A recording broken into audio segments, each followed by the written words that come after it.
बिस्मिल्लाहिर्रहमानिर्रहीम। अस्सलाम वालेकुम दोस्तों, वेलकम टू कोनीट। आज की वीडियो हम डिस्कस करेंगे लेक्चर 21 से ऑनवर्ड। तो वीडियो काइंडली लाजमी देखिएगा ताकि कोई भी इंपॉर्टेंट कॉन्सेप्ट आप लोगों को मिस ना हो। वीडियो स्टार्ट करने से पहले मैं आप लोगों को रिकमेंड करूंगी हमारे चैनल को लाजमी जाके एकदम विजिट कीजिएगा। काफ़ी ज़्यादा हेल्पफुल डाटा पड़ा है जो आपके लिए बहुत ज़्यादा बेनिफिशियल होगा। इसके अलावा वीडियो अच्छी लगी तो उसको लाइक लाजमी कीजिएगा, बाकी फ्रेंड्स और ग्रुप्स में भी शेयर कीजिएगा ताकि आपके साथ साथ उनकी भी हेल्प हो जाए। आज की वीडियो स्टार्ट करते हैं। तो आज की वीडियो में हमें रिप्रेजेंटिंग का साउंड के बारे में पढ़ना है। तो साउंड एम्पलीट्यूड क्या होता है? तो साउंड एम्पलीट्यूड का मतलब होता है कि हवा के पार्टिकल्स कितने डिस्प्लेस होते हैं। यही एम्पलीट्यूड साउंड की लाउडनेस यानी आवाज़ की तेज़ या हल्की होने की तरह एक्सपीरियंस होती है।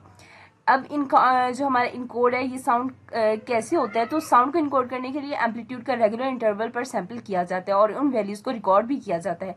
फिगर 23 में ये बताया हुआ है कि कैसे होता है। तो लॉन्ग डिस्टेंस जो टेलीफोन कम्युनिकेशन है उसमें 8,000 सैंपल पर सेकेंड लिया जाता है। आगे बात कर लेती हैं how sound data communication take place. तो एक एंड पर हर 1/18,000 सेकेंड्स में एम्पलीट्यूड की जो न्यूमेरिकल वैल्यूज़ है वो स्टोर की जाती है। ये वैल्यूज़ नेटवर्क के जरिए ट्रांसमिट होती हैं, दूसरे एंड पर रिसीव होकर इन वैल्यूज से साउंड दोबारा प्रोड्यूस होता है।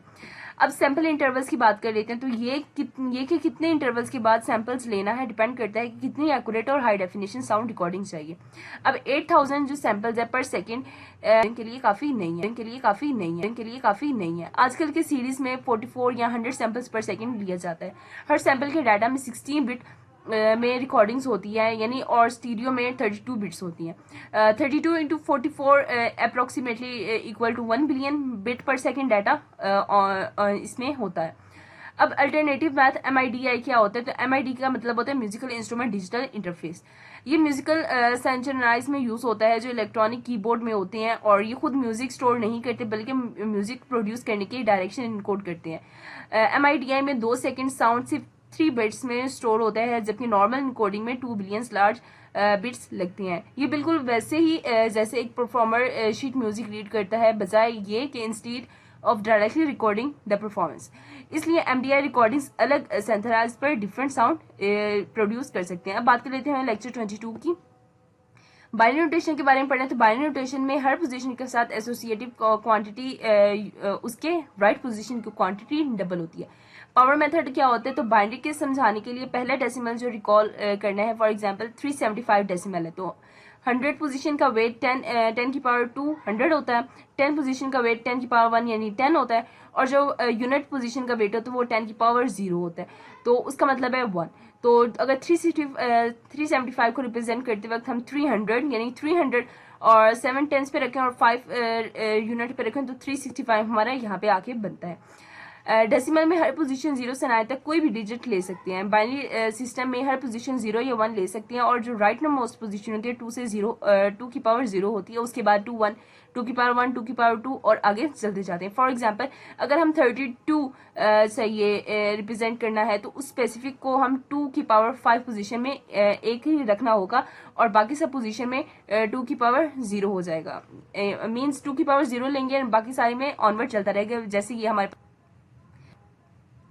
जो हमारे बाइनरी जो सिस्टम में रिप्रेजेंटेशन शो की गई है, अगर 255 को हम रिप्रेजेंट करना हो तो सब पोजीशन में 1 रखना होगा, और इसके अकॉर्डिंग इनको ऐड करेंगे तो 255 बन जाता है हमारा।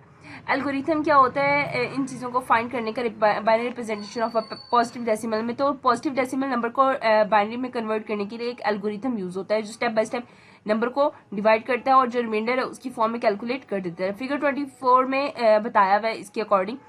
तो इसमें क्या है, फॉर एग्जांपल अगर हमें 13 को बाइनरी में कन्वर्ट करना है तो एल्गोरिथम अप्लाई करने से रिजल्ट 1001 मिलता है। आगे बात कर लेती है नेक्स्ट मॉड्यूल की 23 की। तो बाइनरी एडिशन में हम जब 2 बिट्स को ऐड करते हैं उसमें 4 पॉसिबिलिटीज बनती हैं।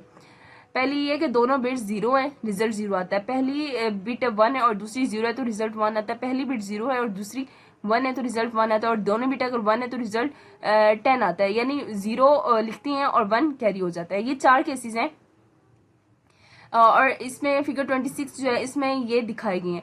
एडिशन करते वक्त रूल्स राइट से लेफ्ट अप्लाई किया जाता है, बिल्कुल डेसिमल एडिशन के जैसे। जब हम रिजल्ट 10 मिलता है तो वहाँ 0 लिखा जाता है और 1 को कैरी कर देते हैं।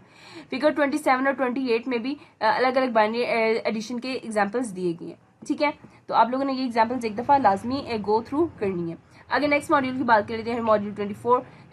रेडिक्स पॉइंट क्या होता है हमारे पास, तो जैसे डेसिमल नंबर्स में डेसिमल पॉइंट होता है, वैसे ही बाइनरी नंबर में रेडिक्स। तो बाइनरी नंबर में जो हमारे पास रेडिक्स पॉइंट होता है, तो पॉइंट के लेफ्ट साइड वाले जो डिजिट्स होते हैं वो होल नंबर रिप्रेजेंट करते हैं, जो पॉइंट के राइट साइड वाले डिजिट्स होते हैं वो फ्रैक्शनल पार्ट रिप्रेजेंट करते हैं, ठीक है।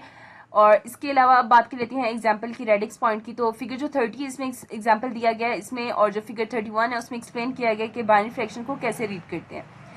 आगे बात कर लेते हैं एडिशन इन फ्रैक्शन। तो फ्रैक्शन को हम कैसे ऐड करते हैं, तो फ्रैक्शन एडिशन बिल्कुल डेसिमल की जैसी ही होती है। रेडिक्स पॉइंट को अलाइन करते वक्त जो हमारी एडिशन होती है वो एक जैसी ही होती है। अब यहाँ पे देखें हमने इसको ऐड किया तो 1 और 1 आ गया, और इधर देखा इनको हमने 1 और 1 को प्लस किया तो हमारे पास 10 आया, तो 0 इधर और कैरी 1 इधर चला गया। अब इधर हमने कैरी था हमारे पास 1 और इस 1 को प्लस किया तो हमारे पास आया 10। 0 इधर गया और 1 इधर कैरी गया, और यहाँ का 1 आया, यहाँ पे जो कैरी था उसको किया प्लस, और देन ये वाला 1 और ये वाला 1 इसको प्लस किया तो हमारे पास ये आंसर आ गया।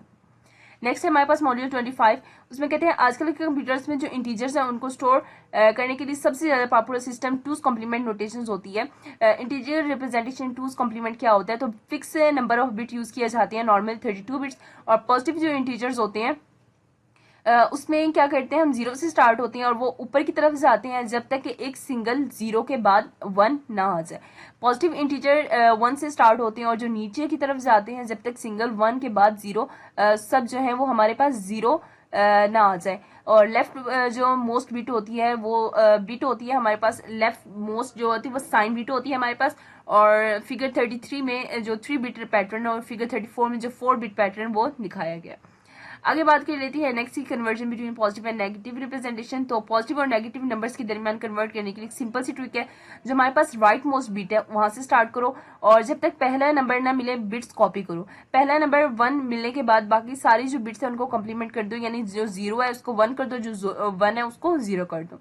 अगर आपके पास है 7 का 2 का कॉम्प्लीमेंट ले रहे हो आप, ठीक है, हमारे पास एक वैल्यू है 0111, -7 हमने उसको निकालना है, यानी कि -7 तक के लिए हमने उसके ऊपर एक रूल अप्लाई करना है जिसका रिजल्ट होगा 1001।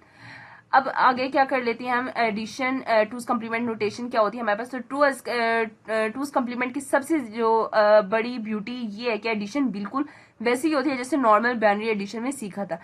इसका एग्जांपल 35 जो एग्जांपल हमारे पास वो है फिगर वहां पे दिखाया गया है, तो यहाँ पे आप लोग देख सकते हो इसको हमने कैसे सॉल्व किया है। तो अगर हम इसको देखें तो जो 3 हमारे पास इधर है नॉर्मल हमारे पास जो नंबर है उसको बाइनरी में हमने कैसे लिखा, और जो 2 डेसिमल में है उसको हमने बाइनरी में कैसे लिखा। इसको हम प्लस करेंगे तो हमारे पास ये आंसर आएगा, और इसको हम नॉर्मली प्लस करें तो उसके बाद भी हमारे पास आंसर यही आएगा। तो आप लोग यहाँ से एक दफा इसको देख सकते हो।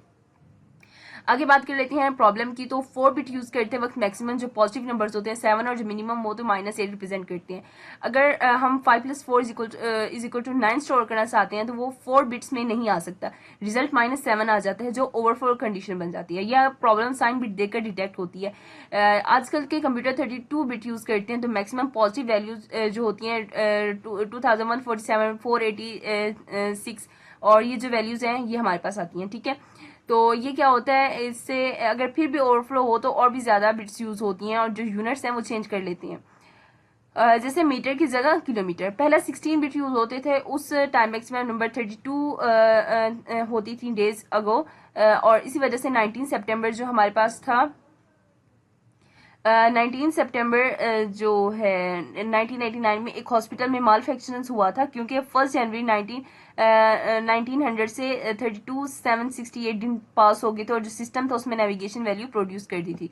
तो ये इंपॉर्टेंट एमसीक्यूज है, यहाँ से एमसीक्यूज लाजमन आ सकता है। आप लोगों ने ये एक दफा रीड आउट खुद ही भी करके जाना है। तो काफी इजी सा लेक्चर था, उम्मीद है आप लोगों को पसंद आएगा। वीडियो अच्छी लगे तो उसको लाइक लाजमी कीजिएगा, चैनल को सब्सक्राइब कीजिए, और जब बेल आइकन को प्रेस कीजिएगा ताकि कोई भी इंपॉर्टेंट नोटिफिकेशन आप लोगों से मिस ना हो। सॉरी। और इसके अलावा कोई कमेंट में आपको कोई क्वेश्चन हो तो वो लाजमी पूछिएगा, आपको आपके क्वेश्चन का आंसर दिया जाएगा। मिलते हैं नेक्स्ट वीडियो में एक नए अपडेट के साथ में। बहुत ज्यादा ख्याल रखिएगा, दुआ में याद रखिएगा। तब तक के लिए